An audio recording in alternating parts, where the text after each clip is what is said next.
سلام رفقا، امیدوارم حالتون خوب باشه. امیر مکسر هستم و خیلی هم خوش اومدید به این ویدیو. و امروز قراره که با هم دیگه بریم و ببینیم که بهترین بازی یوبیسافت چیه. امروز اومدیم که 5 تاشونو یا 6 تاشونو بهتون معرفی بکنیم و توی این بازی 2025 و 2026 که هستیم ببینیم که ارزش بازی کردن هنوز دارن یا نه. و نظریه خودمه و این لیستیه که خودم خیلی دوست دارم هم تجربه کنم و هم تجربه کردم و میخوام بهتون بگم هنوز هم ارزش بازی کردن دارن. و بدون این حرف اضافه لایک و کامنت و سابسکرایب رو بکوبونید که ویدیوهای بیشتری رو داشته باشیم. به معطلی بریم سراغ ویدیو. خیلی خوب رفقا، اولین بازی که اومدیم سراغش اساسین کرید 4 یا همون بلک فلگ خودمونه. یه گیمی که من هم دارم تازه شروع میکنم به پلی دادن و هم یه گیمیه که اصلا ریشه اساسین که نمیشه گفت، ولی اون وجودیت اساسین و اون خوب بودنشو به چشمون نشون داده. همونطور که حالا تریلرش هم دارید میبینید، من بهتون یه سری توضیحات میدم. ببینید اساسین کرید بلک فلگ خب هممون میدونیم بعد داستان دزموند مایلز یا همون اساسین کرید 3 به بعد شروع میشه و ادامهش نیست و یه داستان جدایی داره. اما یه سری پیشرفتایی که نسبت به نسخه سوم داشته واقعا چشمگیر بوده و باعث شده که یکی از بهترین نسخه و به یاد موندنی ترین نسخه های سری اساسین کرید بشه که در نوبه خودش بهترین اساسین و بهترین مکانیزما رو استفاده کرد و باعث شده که توی دل همه جا بگیره. از مکانیزم پارکورکاری نرمش گرفته تا مکانیزم جنگش که یکی از بهترین مکانیزما بوده توی سال 2013 اینا که بازی ریلیز شده و اومده توی بازار.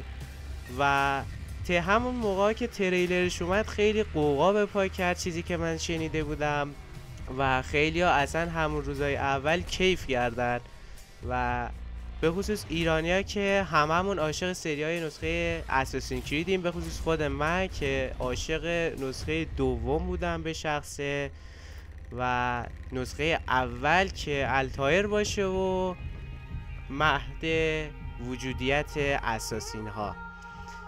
داستان بازی اساسین کرید بلک فلگ اینجوریه که دزدیه در از توی بیشتر مراحلش توی آب داره سپری میشه، یعنی دریا در از آب که نه دریا. و با کشتی ما میتونیم بریم دزدی بکنیم، نمیدونم ماهیگیری بریم بکنیم یا نهنگ و کوسه و اینا رو شکار بکنیم و حتی بریم گنجینه هایی که توی یه سری جزیره ها مخفی شده رو پیدا بکنیم. و یه سری مکانیزم های خیلی جذابی داره که من واقعا اصلا شیفته شدم و باعث شده که بیام این بازی رو تجربه بکنم و به شما هم پیشنهاد بدم که حتما نصبش بکنید. این از بلک فلگ.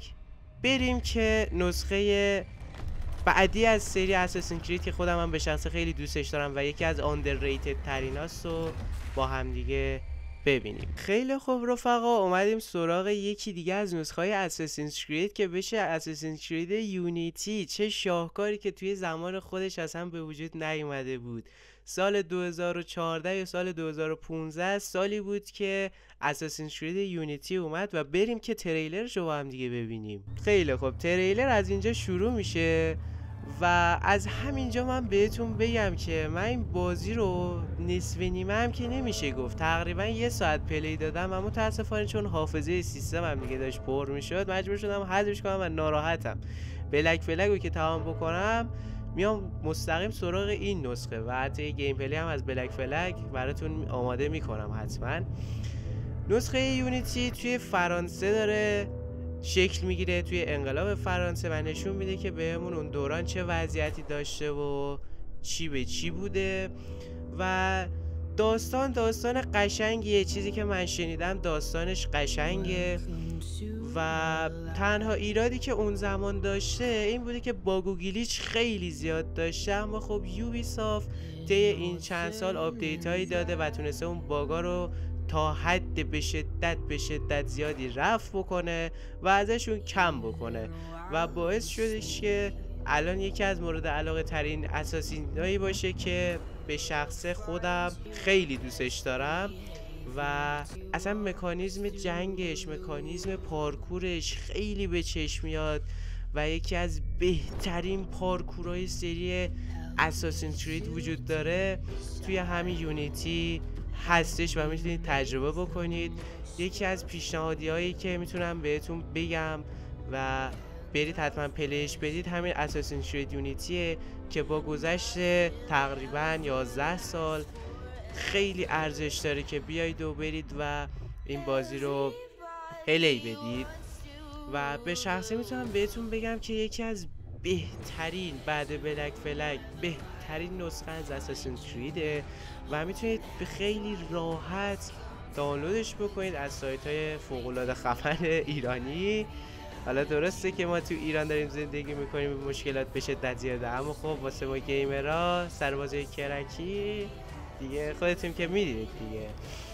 و آره خلاصه بخوام بهتون بگم که همه چی خیلی توش پیشرفت کرده نسبت به بلک فلگ و داستان و بازی خیلی قوت گرفته و خیلی بهتر شده و شما میتونید گشت و گذار خیلی زیاد داشته باشید و مپ بزرگی که داره باعث میشه که اگه گشت زدن توش زیاد خسته نشید، چرا که داستان قوی داره و گیم پلی فوق‌العاده خفنی داره و این باعث میشه که شما به هیچ وجه از این بازی خسته نشید.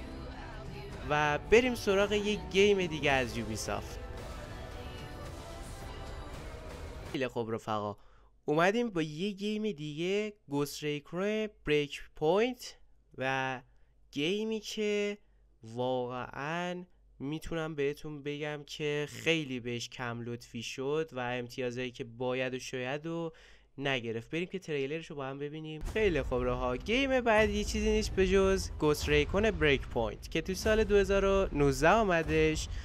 داستان بازی داستان خیلی فوق‌العاده‌ای داره که خیلی بازیکن‌ها بهش توجه نکردن به خود گیم و میتونم بگم این هم یکی از آندرریتد هاست. چرا؟ چون که یکی از خوبا بوده، چون خودم یه مقدار پلیش دادم توی حالا گیم رفاهم چون نتونستم تجربه بکنم، اما گیم پلی خیلی خوبی داره. و کاراکترش کیه؟ کاراکترش نومد اسمش و خب شخصی سازیش میتونید بکنید و بعد مثلا یکی از کاراکترهای اصلی و فوق‌العاده خفن داخل گیم پلی بازی رو بخوام بهتون بگم، حالا چاقوهرم نمیدونم چجوری همونجا کشید بیرون، حالا ما بودیم میمردیم، حالا بگذریم.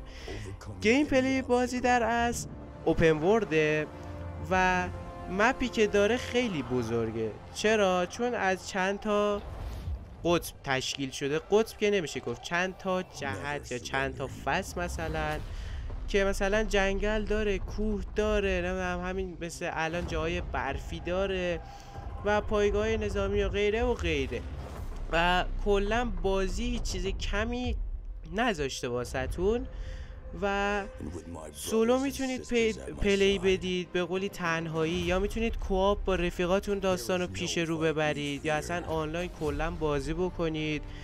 بعد تاکتیکی گیم پلیش خلاصه وار بخوام بهتون بگم، میتونید از یه سری وسیله‌های مخفی کاری مثل همین پهپاد استفاده بکنید و کلی وسیله‌های دیگه داره مثل موتور و هلیکوپتر و ماشین و غیره. داستانش حول این میچرخه که توی جزیره‌ای به اسم آوروا اگه اشتباه نکنم تحت کنترل یک گروه نظامی به اسم ولوز قرار گرفتید. رهبرشون کسی به اسم کل د والکر که قبلا خودش هم جزوی از گروه های همین گوست بوده که خود یارو هم گفت میونه همین این کاراکتر اصلی ما بوده دیگه، جایی که مثلا ما داریم کار میکنیم عضوی از ما بوده، اما خب الان روبرومون قرار گرفته و بعد روبرو ارتششون وایسیم و باش مقابله بکنیم که کارهای خطرناکتری انجام نده. و در کل بخوایم بگیم نسبت به وایلد لاینز که بشه نسخه قبلیش که خودم به شخصی دوستش نداشتم، یه ذره بهتر شده و حس بقا رو بهتون میده که این بازی رو خیلی متفاوت تر از نسخه قبلیش میکنه. حتما بهتون پیشنهاد میکنم که گیم رو پلی بدید و تا آخرش برید و داستان رو پیش رو داشته باشید.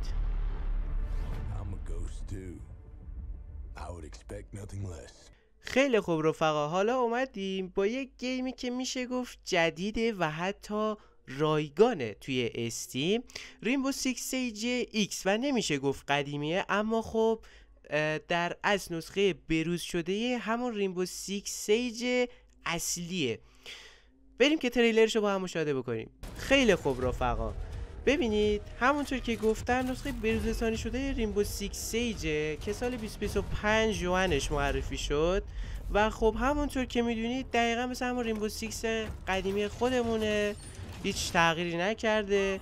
تیما در دو حالت هجومی و دفاعی و اتکر یا دیفندرن. محیطای قابل تخریب داره بازی که این خیلی واقعا خوبه، دیوارا، پنجره ها، راه میانبرا، و بازیکنان میتونن با تخریبشون یه جورایی بازی رو به نفع خودشون بکنن، به خصوص اتکرها. ببینید الان خب یه حالت جدیدی آورده به اسم دوال فرانت که نوع جدیدی از نبرد تاکتیکی تو شرایط متحرک تر به قولی آورده که خودم پیشنهادش نمیدم، اون چیزی که حالا پلی دادم زیاد جالب نبود. چون ببینید نسخه ای که الان هستش رایگانه، اما خب دسترسی به یه سری از اپراتورها و به خصوص مود آن رنکش قفله و باید خریداری بکنید نسخه آلتیمیتش اگه اشتباه نکنم، یا نسخه حالا اصلشو، حالا من دقیق یادم رفته چی بوده. اما خب بخوام بهتون بگم گیم پلی که داره، گیم پلیش واقعا خوب و نرم و روونه، با هر سیستمی که باشید 100% 60 FPS رو میگیرید و پیشنهاد میدم نصبش بکنید.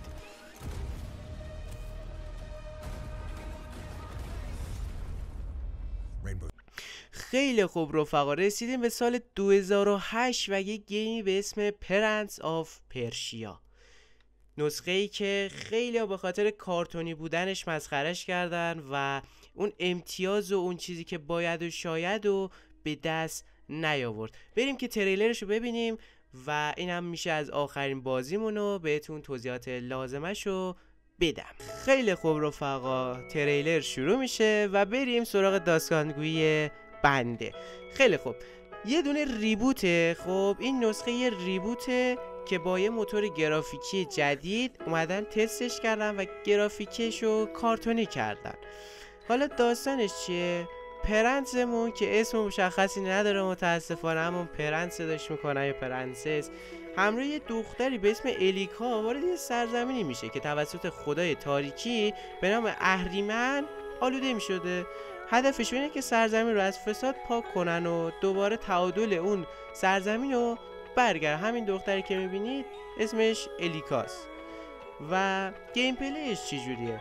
مبارزاتی که داره بیشتر 1-به-1 و مثلا چند نفری نیست بریزن سرت مثل نسخه‌های قبلی، و بیشترش باید مثلا پارکور بکنید و همین پارکور و آکروبات بازی است که خیلی به چشم اومده و چیز زیادی نداره و منم از همین بازی خوشم میاد. و به خاطر قدرت‌های جادویی که داره الیکا، شما براتون پرش از موانع سخت خیلی به آسوده تر و نرمتر و بهتر شده. المان گیم اوورش عملا از بازی حذف شده. اگرم بخوای بیفتی یا به بازی، الیکا نجاتت میده و برمیگردونه با آخرین نقطه امنی که توش حضور داشتی. ویژگی که داره، طراحی هنری بازی خیلی متفاوت شده و چشم نواز شده و موسیقی هایی که داره دل خیلی ها رو برده. و این هم بود از ویدیوی امروزمون. امیدوارم که خوشتون اومده باشه. لایک و کامنت و سابسکرایب بهتون نره و یا حق.